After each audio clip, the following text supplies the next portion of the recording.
Donc je travaille au sein du Comité économique et social européen et je suis la responsable du secteur agriculture, environnement et développement rural. Et donc on donne des avis sur toutes les réglementations européennes que la Commission propose sur ces matières-là.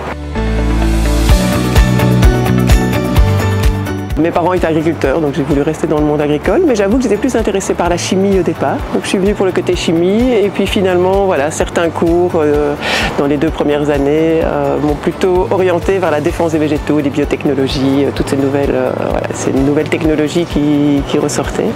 Et donc voilà, c'est comme ça que j'ai atterri dans défense des végétaux, et j'ai continué ensuite pendant 3-4 ans à travailler avec Monsieur Lepoivre en phytopathologie sur les virus de bananier.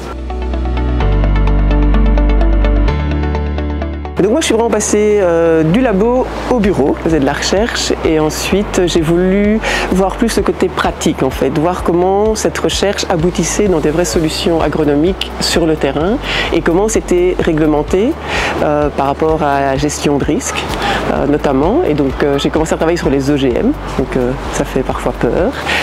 Et donc on se dit voilà, on a des chouettes innovations technologiques mais qui peuvent aussi avoir des risques importants et donc comment faire la part des choses. Et donc je suis arrivée au ministère fédéral de la santé publique où on donnait les autorisations pour les essais en champ et donc il fallait travailler avec des scientifiques qui analysaient les risques et ensuite nous mettre noir sur blanc les règles à proposer au ministre pour encadrer tout cela.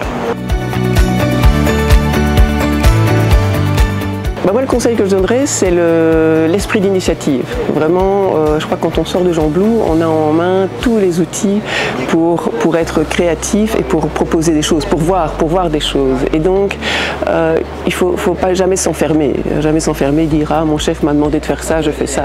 Non, toujours essayer de voir ce qu'il peut y avoir autour et quelles sont les autres relations que vous pouvez faire ou les autres idées qui peuvent émerger.